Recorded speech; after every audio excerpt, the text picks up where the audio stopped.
Morning guys, I'm Dave Canterbury with Self-Reliance Outfitters on the Pathfinder School. What I want to do today is I want to give you a review of the GoRuck MACV 1 boot. I have both the original in black and I have the second version in coyote. Both of these pairs of boots have more than 100 miles on each pair. This pair probably has quite a bit more than 100 miles because I wore them all through Australia, and then I wore these all through Sweden the last 3 weeks. And I ruck in them every single day. So I'm putting anywhere between 5 and 10K on these pair of boots every single day, day in and day out for the most part. Say 90% of all days. Even when I'm training and I'm not rucking, but I'm out teaching, I'm still doing 4, 5, 6, 7, 8K every day walking in these boots. A lot of times with load on my shoulders. And that's what they're made for. They're made to be a rucking boot.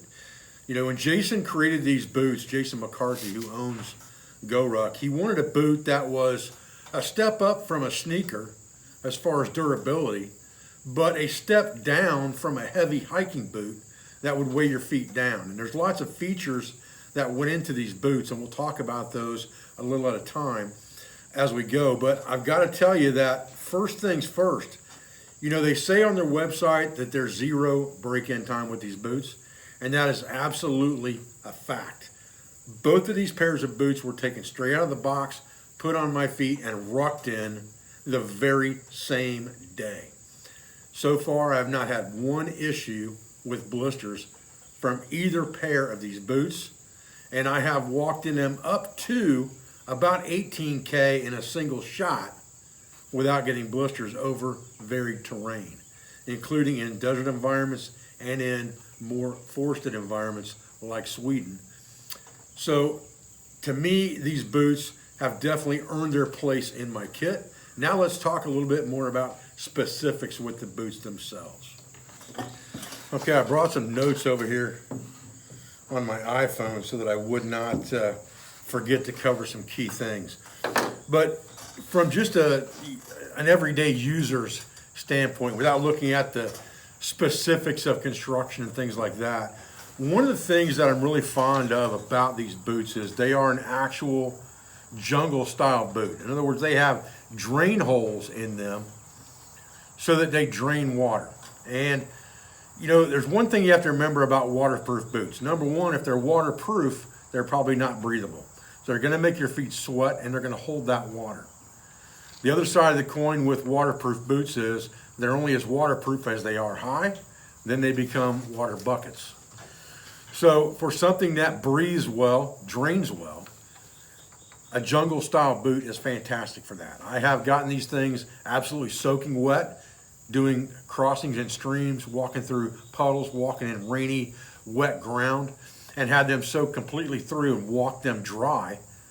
And I've never had a problem with them drying out. I've never had a problem with my feet, you know, getting all wrinkled up, and a big problem from having wet feet and things like that. Obviously, you want to get those boots off and dry your feet out if you can, but you can walk these things dry and they will not hurt your feet doing that because I've done it more than one time in both pair. The other thing that I really like about this boot is that it is not too high. The first pair of boots that I got for rucking or for doing a lot of walking, and when I say rucking, to me, it's a little different than what the hardcore rucker might mean rucking wise. At the school here, at the Pathfinder School, we expect people to be able to walk 5K in an hour.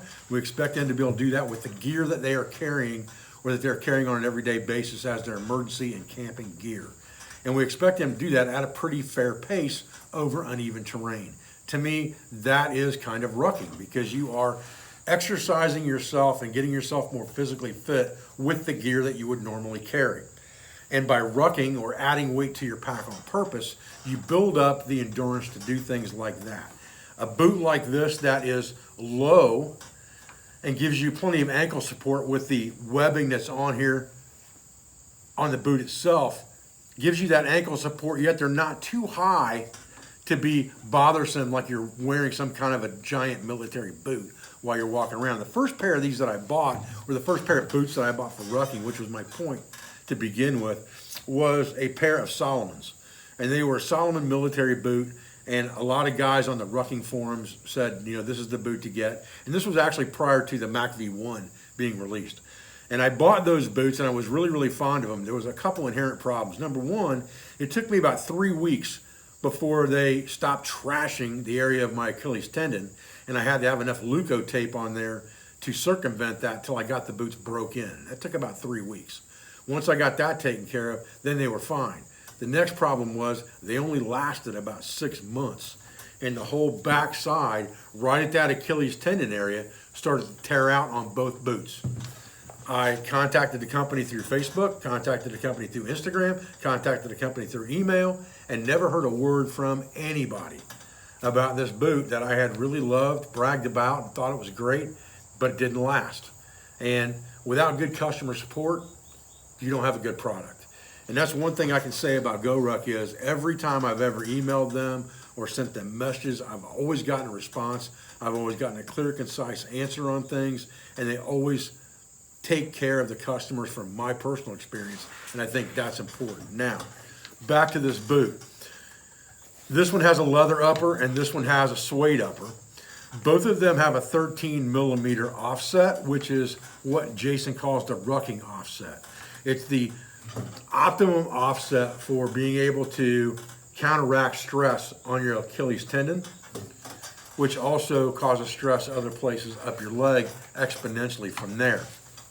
Remember that this boot was designed not only by an ex-Special Forces guy from the Vietnam era, but also the boot itself was designed by the guy who designed the Reebok pump.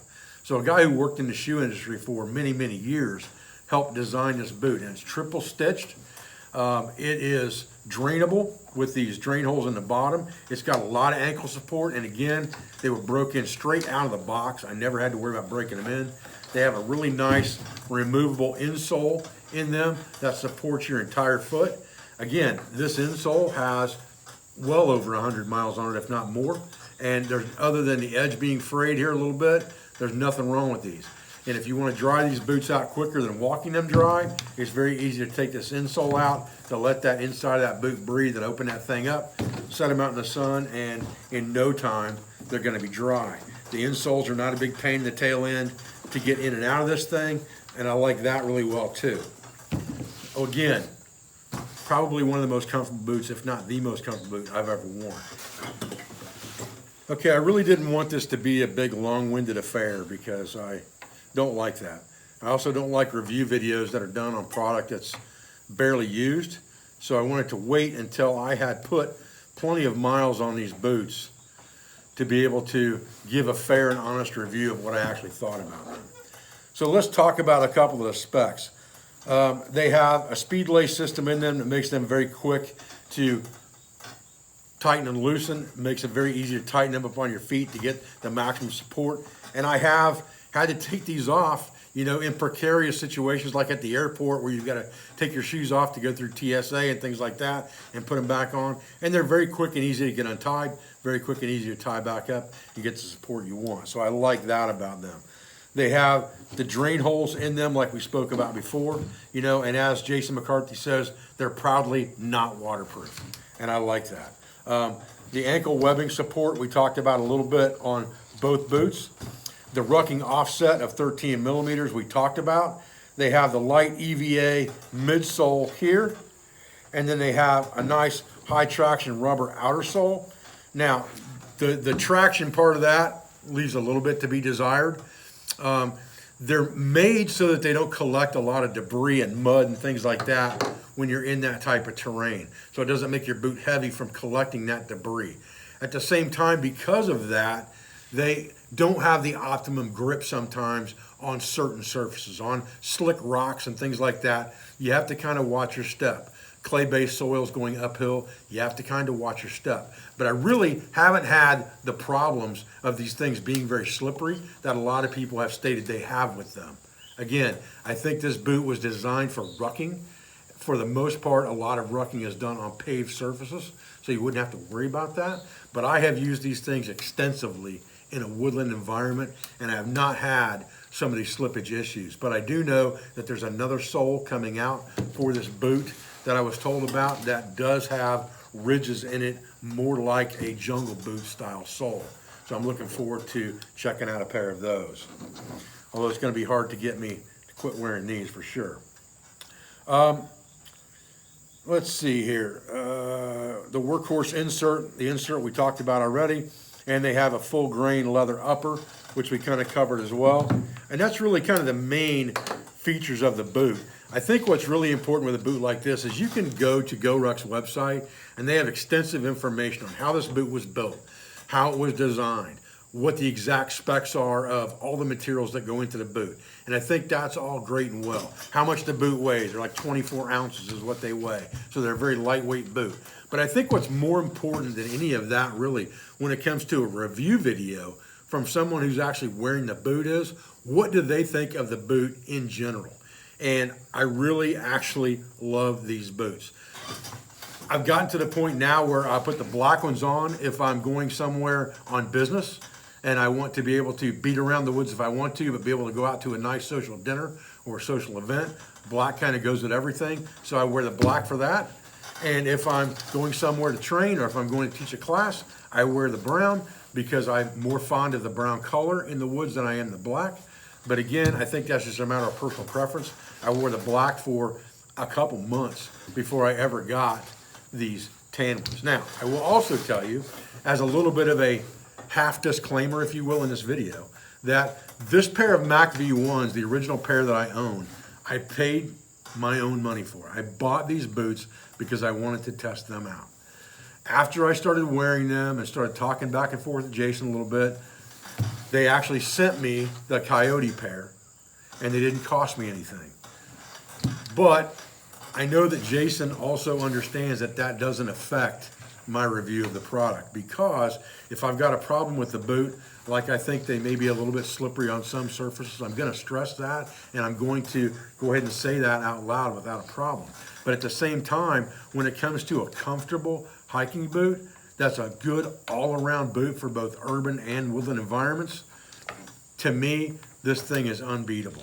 Now, I have not had these for 6 months yet, so I can't say that they're not going to tear out right here, but I will say that from the way they're constructed and from what I've seen so far, they're showing no visible signs of wear other than cosmetic wear that's normal to being in rough terrain environments. So with that said, that's kind of my quick and dirty review of the GoRuck MACV 1. I have a pair of 8-inch MACV 1s coming with the new sole on them in the Coyote, and I'll let you know how those work out. But so far, with any piece of kit that I've purchased from GoRuck or that I've gotten from GoRuck, and most of it, honestly, I've purchased myself, I have not had one single issue, and their customer service is beyond belief. So that's worth something to me as well.